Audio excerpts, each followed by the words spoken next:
इकडे धानी पडतच तिच्या रूममध्ये गेली आणि दरवाजा बंद करून त्याला टेकून तिथेच खाली बसली. तिचे हृदय जोराने पडत होते. तिला काहीच कळत नाही. इकडे ध्रुवला पण त्याने काय केले त्याबद्दल खूप गिल्ट वाटत होते. ध्रुव, तू तिच्यासोबत असं कसं वागू शकतोस? ती काय विचार करत असेल तुझ्याबद्दल? तो पण उठून तिच्या रूमजवळ यायला निघाला. तो बाहेर येऊन दरवाजा वाजवणार तोच तो थांबला आणि विचार करू लागला की धानीशी बोलू का? त्याला वाटत होतं की धानीला वाईट वाटत असेल आणि ती रडत पण असेल. त्याने हिंमत करून दरवाजावर टकटक केले तरी तिने दरवाजा ओपन केला नाही. तो तिला आवाज देत, धानी धानी दरवाजा ओपन कर, तू समजतेस असं काहीही नाहीये, प्लीज समजून घे. मान्य आहे मी जे केलं ते चुकीचं होतं, पण प्लीज माझा कुठलाच वाईट हेतू न होता. प्लीज धानी समजून घे. तो खूप गहिवरून बोलत होता. इकडे खरं तर मनातून धानीला पण ध्रुव खूप आवडत होता. पण ती आणि तो खूप वेगळे होते. त्यांचे जीवन आणि तिचे जीवन खूप फरक होता. तिला काही वेळासाठी असं वाटत होतं की खरं ध्रुव तिच्यावर मनापासून प्रेम करत आहे. कदाचित त्याला मी आवडली, पण माझं असं काहीच अस्तित्व नाहीये. आता त्याला मी आवडते आहे, पण पुढे जाऊन माझ्यापेक्षा त्याला दुसरी मिळाली तर? मला नको असले प्रेम. मी ध्रुवबद्दल जास्त विचार नको करायला. इकडे दरवाजा वाजत होता पण ती काही ओपन करत नव्हती. त्याने पण दरवाजा टकटक करायचा बंद केला. तिला वाटलं तो गेला म्हणून तिने त्याचा विचार सोडला आणि ती बेडवर आडवी झाली. तिला पडल्या पडल्या झोप लागली कारण तिने ध्रुवचा विचार करायचा सोडून दिला होता. इकडे ध्रुव मात्र रात्रभर तिच्या रूमच्या बाहेर फेऱ्या मारत होता. पूर्ण रात्र तिच्या रूमच्या बाहेर तो फिरत होता. तो तिथेच बाजूला बाकावर बसला. बरीच रात्र झाल्यामुळे त्याचा डोळा लागला आणि तो तिथेच झोपला. सकाळी सकाळी त्याला थंडी वाजायला लागते तेव्हा त्याला जाग येते आणि तो उठून एकदा तिच्या रूममध्ये पाहतो. अजून पण तिच्या रूमचा दरवाजा बंद असतो. तो जास्त विचार न करता त्याच्या रूममध्ये निघून जातो. सकाळी त्याने त्याचं वर्कआउट केले आणि रूममध्ये जाऊन फ्रेश व्हायला निघून गेला. इकडे सकाळी सकाळी धानीला जाग येते. ती पण तिचं आवरून बंगलोमध्ये जाते आणि सवयीप्रमाणे त्याच्यासाठी कॉफी ठेवते. ट्रे घेऊन ती त्याला कॉफी द्यायला जाते, पण मध्येच थांबते आणि काम करणाऱ्या काकूंना आवाज देते आणि ट्रे त्यांच्या हातात देते आणि त्यांना ध्रुवला कॉफी द्यायला सांगते. इकडे फ्रेश होऊन ध्रुव वॉशरूममधून बाहेर येत धानीचा विचार करत असतो. आता ती येईलच कॉफी घेऊन असं त्याला वाटत असतं. तोच दरवाजावर टकटक आवाज येतो आणि तो आशेने तिकडे पाहतो आणि त्याची निराशा होते कारण समोर काकू ट्रे घेऊन उभ्या असतात. तो काकूंकडे पाहत त्यांना आत टेबलवर ट्रे ठेवायला सांगतो. त्या ट्रे ठेवतात आणि निघून जातात. तो नाराजीने कॉफी पितो आणि त्याची बॅग घेऊन खाली येतो. खाली येताच इकडे तिकडे पाहत असतो. त्याला वाटत होतं आता तरी धानी त्याला दिसेल, पण ती त्याला दिसत नाही. तो मोबाईल पाहत चेअरवर बसतो. तोच काकू त्याच्यासाठी ब्रेकफास्ट घेऊन येतात. त्यांना बघून ध्रुवला अजूनच राग येतो, पण तो शांत राहण्याचा प्रयत्न करतो. तो 1-2 घास खातो आणि ऑफिसला निघून जातो. त्याचं वागणं लांबून लपून बसलेली धानी पाहत होती. आज पूर्ण दिवसात ध्रुव तिचाच विचार करत होता. त्याला वाटत होतं संध्याकाळी तरी ती दिसेल म्हणून तो ऑफिसवरून लवकर येतो, पण धानी काही त्याच्यासमोर येण्याचं नाव घेत नव्हती. ध्रुवला तिचा अजूनच राग आला.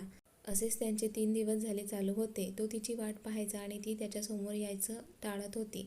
कधी कधी ती त्याला गार्डनमध्ये बाकावर बसलेली दिसायची, पण तो तिच्याजवळ जाऊन बोलायला गेला तर ती निघून जाईल म्हणून तो त्याच्या रूममध्येच बसून तिच्याकडे पाहत असायचा. दुसऱ्या दिवशी तो त्याचं काम आवरून ऑफिसला जायला निघाला आणि त्याला कुणाचा तरी फोन आला म्हणून तो गॅलरीमध्ये जाऊन बोलत होता. तिकडच्या व्यक्तीने धानीबद्दलची सगळी माहिती त्याला सांगितली. तसं ध्रुवच्या चेहऱ्यावर स्माईल पसरली. असं 2 आठवडे निघून गेले. दोघे फ्रेंड्स होते पण एकमेकांच्या समोर येत नव्हते आणि चुकून आले तर टाळाटाळ करून निघून जात होते. त्याला खरं तर धानीबद्दल खूप वाईट वाटत होते कारण ती लहान असतानाच तिचे आईबाबा तिला सोडून गेले होते. त्यानंतर ती तिच्या काका-काकूंकडे राहत होती, पण त्यांनी पण तिला सुखाने जगू दिले नाही. ते धानीसोबत खूप वाईट वागायचे. तिचे काका आणि काकू पैशांचे खूप लालची होते, त्यामुळे तिचे लग्न पण तिच्यापेक्षा 15 वर्षांनी मोठ्या माणसाशी लावून देणार होते. त्यामुळे ते धानीला खूप त्रास देत होते, पण धानीला एवढ्या लवकर लग्न करायचे नव्हते. तिने काका आणि काकूंना समजावण्याचा प्रयत्न केला, पण त्यांनी धानीचे काहीही ऐकून घेतले नाही. खूप वाईट दिवस धानीने तिच्या काका-काकूंच्या हाताखाली काढले होते. हे सगळं धानीबद्दल ऐकून ध्रुवला खूप वाईट वाटले. कोणी असं कसं वागू शकतं असा विचार त्याच्या मनात येऊन गेला. त्याला एवढा राग आला की त्याने रागाने टेबलवरील फ्लॉवर पॉट फेकून दिला. त्याचा खूप मोठा आवाज झाला. तो आवाज ऐकून नेमा काका पळतच त्याच्याजवळ आले, पण त्याला रागावलेलं बघून ते काही न बोलता त्यांनी सगळं साफ केलं आणि निघून गेले. ध्रुव एवढ्या रागात होता की तो आत आला आणि त्याने एक विस्कीची बॉटल काढली आणि ती तोंडाला लावली. आता काय करू आणि काय नाही असं त्याला वाटत होतं आणि त्यात धानी त्याच्यासमोर पण येत नव्हती आणि त्याच्याशी बोलत पण नव्हती. ध्रुवला वाटत होतं आताच तिच्या रूममध्ये जावं आणि तिच्याशी बोलावं. त्याची अवस्था बघून काका धानीजवळ गेले आणि त्यांनी तिला कॉफी बनवायला सांगितली आणि तू तुझ्या हाताने साहेबांना देऊ नये एवढं बोलून काका त्याचं काम करायला निघून गेले. धानीने कॉफी तर ठेवली, पण तिला असं त्यांच्यासमोर जायला कसं तरी वाटत होतं. कारण जवळजवळ 2 आठवडे झाले ती त्याच्यासमोर आली नव्हती, की एका शब्दाने त्याच्याशी बोलली नव्हती. पण आज ती नाही गेली तर ध्रुव तिच्याजवळ येईल हे तिला माहिती होतं. कारण त्याने मगाशी संतापामध्ये फ्लॉवर पॉट फोडला होता. ती घाबरत त्याच्या रूमच्या बाहेर आली आणि दरवाजावर टकटक केली. तिचे हृदय जोरात धडधड करत होते. त्याचा आवाज आला तशी ती आत गेली. नजर मात्र खाली होती. तिने त्याच्यासमोर ट्रे पकडला. त्याने पण तिच्याकडे पाहत कप घेतला. तशी ती जायला लागली तसं त्याने तिचा हात पकडून जवळ ओढलं. तशी ती त्याच्या मांडीवर जाऊन बसली. ती त्याच्या एवढ्या जवळ असल्यामुळे तिचे हार्टबीट अजूनच वाढले होते. त्याच्याकडे पाहायची हिंमत तर होत नव्हती. त्याने काही न बोलता एका हातातील कॉफीचा मग खाली ठेवला आणि तिला घट्ट मिठी मारली. धानी पण शांत होती. तिला तर काहीच कळत नव्हतं, म्हणून ती काही न बोलता शांत बसली होती. बराच वेळ झाला ध्रुव तिला काही केल्या सोडत नव्हता. ती हळूहळू बाजूला होण्याचा प्रयत्न करते. ती त्याला बाजूला करते तर त्याचे डोळे बंद असतात. ती काहीच बोलत नाही. त्याला सोफ्याला मागे टेकवते आणि त्याच्याकडे प्रेमाने पाहत असते. त्याचा चेहरा तिला उतरलेला दिसतो. तिला वाईट वाटते आणि ती त्याच्या चेहऱ्यावरून प्रेमाने हात फिरवते आणि निघून जाते. खाली आल्यावर ती किचनचं काम करण्यात व्यस्त होते. तिने त्याच्यासाठी जेवण बनवले होते. सगळं किचनचं आवरून तिच्या रूममध्ये निघून गेली.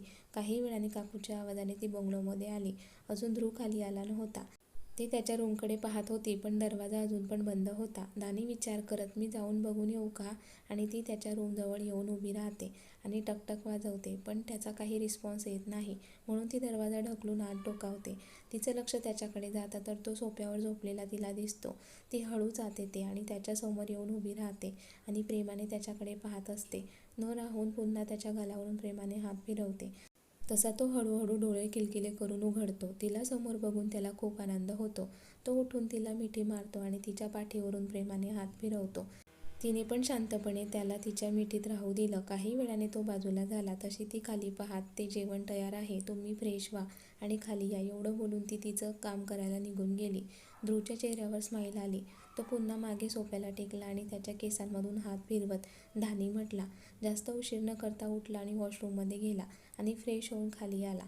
आज ती त्याला वाढत होती म्हणून तो हॅपी होता, पण अजून एका शब्दाने बोलला नव्हता. त्याला आता त्याचा चांगला मूड खराब करायचा नव्हता. जेवण करून तो त्याच्या रूममध्ये निघून गेला. उद्यापासून धानीची एक्झाम होती म्हणून ती जोरदार अभ्यासाला लागली होती. नेमा काकांकडून ध्रुवला समजले होते तिची एक्झाम आहे म्हणून. तो पण तिला जास्त त्रास देत नव्हता. तिलाही एक्झाम खूप महत्त्वाची होती म्हणून ती पण पूर्ण मनाने अभ्यास करत होती. कारण तिचे शेवटचे वर्ष होते आणि तिला चांगल्या मार्क्सनी पास व्हायचे होते, म्हणजे पुढे जाऊन जॉबसाठी प्रॉब्लेम नको. जेवण झाल्यानंतर त्याने नेमा काकांना त्याच्या रूममध्ये बोलावलं. काका, मला काही दिवसांसाठी अमेरिकेला जावं लागणार आहे. त्यासाठी मला काही सामान लागेल. मी तुम्हाला लिस्ट देतो. तुम्ही ते सामान माझ्यासाठी आणाल का प्लीज?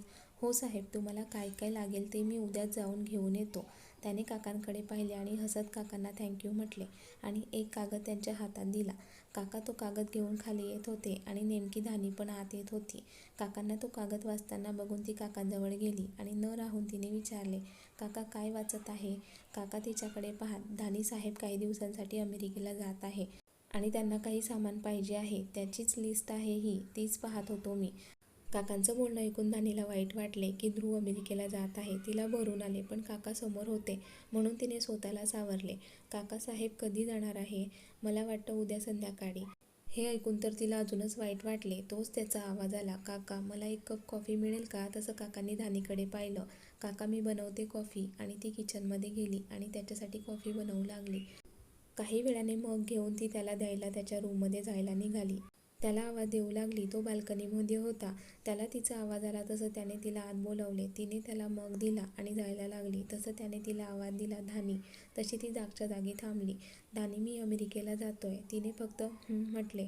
धानी मी जर तुला काही मागितले तर देशील? त्याचं बोलणं ऐकून ती काहीच बोलली नाही. ती काहीच बोलत नाहीये हे बघून तो तिच्या समोरून येऊन उभा राहिला आणि तिच्या हातात एक बॉक्स दिला. तसं तिने त्याच्याकडे चमकून पाहिले. धानी आज रात्री मी तुझी वाट पाहील.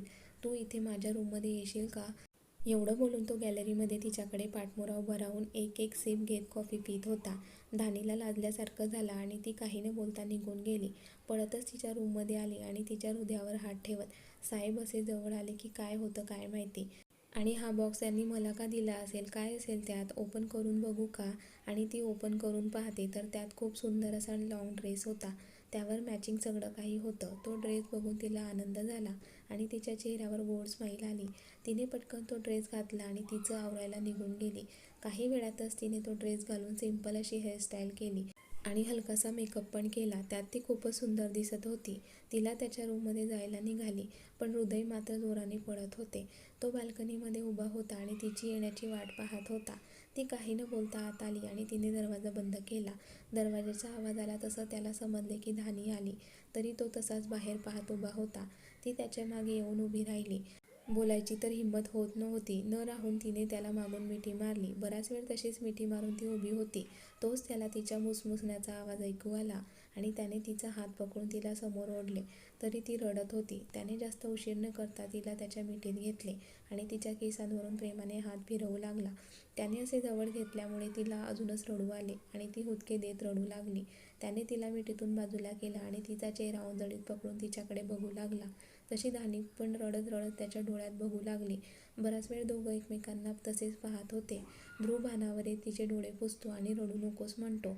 तशी ती रडायची थांबते आणि पुन्हा त्याला घट्ट मिठी मारते. त्याला वाटत नव्हतं ती अशी अचानक मिठी मारेल म्हणून, पण तिने अशी स्वतःवरून त्याला मिठी मारली म्हणून तो खूप हॅपी होता. बराच वेळ दोघं शांतपणे एकमेकांच्या मिठीत होते. त्याने काही वेळाने तिला बाजूला केले आणि तिच्या कपाळावर ओठ टेकवले. तशी ती शहारली. तो खाली चेअरवर बसला आणि तिचा हात पकडून तिला त्याच्या मांडीवर बसवले. तशी ती लाजली. त्याच्याकडे पाहत पण नव्हती. तिच्या वागण्याचं त्याला हसू आले. त्याने पुन्हा तिच्या दोन्ही गालावर त्याचे ओठ टेकवले. तसा तिचा चेहरा ब्लश करू लागला. त्याने हसून तिला उठायला सांगितले. ती पण उठून उभी राहिली आणि त्याने तिचा हात पकडून तिला वर टेरेसवर घेऊन आला. तिला डोळे बंद करायला सांगितले आणि त्याने एक बटन दाबले आणि तिला डोळे उघडायला सांगितले. तिने हळूहळू डोळे उघडले आणि ती समोरचं दृश्य पाहतच राहिली. त्याने पूर्ण टेरेस सजवले होते. ठिकठिकाणी बलून, वेगवेगळ्या कलरचे लाईट्स, खूप सुंदर दिसत होतं सगळं. ती आनंदाने सगळं काही पाहत होती आणि तिच्या चेहऱ्यावरचा आनंद बघून आपला ध्रुव पण हॅपी होता. तो भानावर तिच्याकडे पाहत होता. ती आज त्याला खूपच सुंदर दिसत होती. जणू एक परीच त्याच्यासमोर उभी आहे असं त्याला वाटत होतं. ती पाहण्यात गुंग होती तसं त्याने तिचा हात पकडला आणि ती भानावर आली. ती खूप प्रेमाने त्याच्याकडे पाहत होती. काय बोलावं तिला काहीच कळत नव्हतं. फक्त त्याच्याकडे ती भान हरपून पाहत होती. त्याला पाहत असताना तिला भरून आले. तसा त्याचा आवाज तिच्या कानी पडला. प्लीज रडू नकोस. तिने पण हसून मान हलवली आणि तिच्या डोळ्याच्या कडा पुसल्या. त्याचे लक्ष तिच्या ओठांकडे गेले आणि त्याने तिचा चेहरा ओंजळीत घेतला. तसे तिने डोळे बंद केले. तो त्याचे ओठ हळूहळू तिच्या ओठांजवळ आणू लागला. खूप जवळ आला होता आणि त्याचे ओठ तिच्या ओठांवर टेकवणार तसं त्याला काहीतरी आठवले आणि तो बाजूला होऊन त्याने तिच्या दोन्ही गालावर त्याचे ओठ टेकवले. त्याने असे गालावर ओठ टेकवल्यामुळे तिने तिचे डोळे उघडले आणि त्याच्याकडे बघू लागली. तो तिच्यासमोर गुडघ्यावर बसला होता आणि तिचा हात हातात घेतला होता. तिच्या डोळ्यात पाहत, धानी, मी खूप प्रेम करतो तुझ्यावर. मला तू माझ्या आयुष्यात माझी बायको म्हणून पाहिजे आहेस. मिसेस धानी ध्रुव महाजन पाहिजे आहे. मला माझं पूर्ण आयुष्य तुझ्यासोबत घालवायचं आहे. माझ्या हृदयात तुला सामावून घ्यायचं आहे. तुझ्यावर खूप खूप प्रेम करायचं आहे. धानी, मला तुझ्याशी लग्न करायचं आहे. तू करशील का माझ्याशी लग्न? हे बोलताना तो खूप इमोशनल झाला होता. आज हे बोलताना त्याच्या डोळ्यात पण तिला अश्रू दिसत होते आणि त्याचं बोलणं ऐकून धानीला पण भरून आले आणि तिचे अश्रू त्याच्या कपाळावर पडले. तिला रडताना बघून तो उठून उभा राहिला. त्याच्या हाताने तिचे अश्रू पुसले आणि तिला मिठीत घेत तिच्या पाठीवरून प्रेमाने हात फिरवू लागला.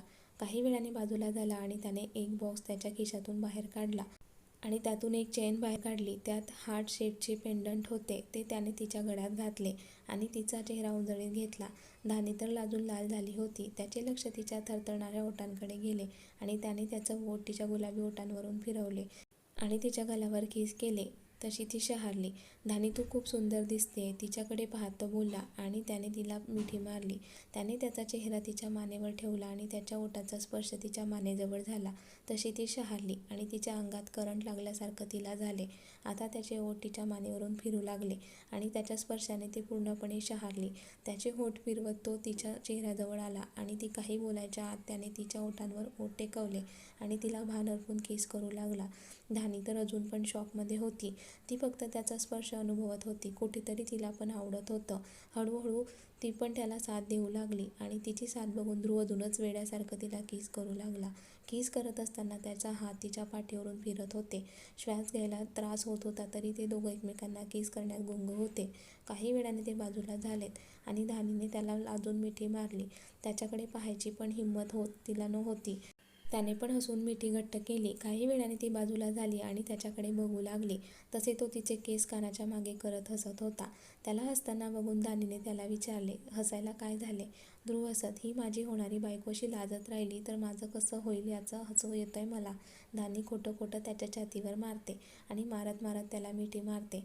ते तुम्ही उद्या संध्याकाळी अमेरिकेत जाणार आहात. मला तुमची खूप आठवण येईल. तिला हे बोलताना भरून आले. त्याने तिला मिठीतून बाजूला केले आणि तिच्या कपाळावर किस करत तिच्या डोळ्यात पाहत, माझ्या या परीला इथे एकटं सोडून मी कसा जाणार ना तिकडे? तसं तिने चमकून त्याच्याकडे पाहत, म्हणजे तुम्ही नाही जाणार? त्याने हसून नाही म्हणून मान हलवली आणि धानीने त्याला मिठी मारली. न राहून त्याच्या गालावर किस केले. त्याला तिने असे केल्यामुळे त्याला खूप भारी वाटले. त्याने पण तिच्या केसांवर ओठ टेकवले. धानी, तू नेहमी अशीच माझ्यासोबत राहा. मी तुला कधीच माझ्यापासून लांब करणार नाही. आणि आता तू माझ्याजवळ राहशील तर हे रडायचं विसरून जा. मी तुला रडताना नाही पाहू शकत. ती त्याच्या छातीवर चेहरा घासत, नाही रडणार म्हणते. काही वेळाने तो तिचा हात पकडून त्याच्या रूममध्ये घेऊन आला. तिला सोफ्यावर बसवले आणि तो तिच्या समोर गुडघ्यावर बसून तिच्या डोळ्यात पाहत त्याचा हात तिच्या समोर करतो. धानी, मला तुझ्याकडून एक वचन हवं आहे. तू नेहमी माझ्यासोबत असशील. माझ्या सुखदुःखात माझी साथ देशील. आणि मी पण तुला वचन देतो, माझ्याकडून तुला फक्त आणि फक्त प्रेम मिळेल. मी तुला माझ्यापासून कधीच दूर करणार नाही की अंतर देणार नाही. फक्त तू माझ्याजवळ राहा. धानी पण त्याच्या कपाळावर किस करत म्हणते, मी तुमच्यासोबत राहील. तू मला शेवटपर्यंत साथ देईल. आणि त्याला मिठी मारते. तो तिला मिठीतून बाजूला करतो आणि तिच्या शेजारी जाऊन तिला जवळ घेतो. ती पण त्याच्या शोल्डरवर डोकं टेकवते आणि त्याच्या हातात तिचे हात गुंफते आणि डोळे मिटून घेते. तो पण तिच्या केसांवरून प्रेमाने हात फिरवत असतो. दोघे पण काही न बोलता एकमेकांचा सहवास अनुभवत असतात आणि कधी त्या दोघांचा डोळा लागतो त्यांना कळत नाही. दोन प्रेमी एकमेकांना मिठी मारून निवांत झोपलेले असतात. कसलंच भान त्यांना नव्हतं. फक्त एकमेकांचे प्रेम त्यांना पाहिजे होते. धानी आणि ध्रुवच्या आयुष्यात पुढे काय होतं बघूया पुढील भागात. आणि कथेचा हा भाग कसा वाटला कमेंट्स करून नक्की कळवा. आणि व्हिडिओला लाईक, शेअर आणि लाईव्ह मराठी स्टोरी चॅनलला सबस्क्राईब करायला विसरू नका. धन्यवाद.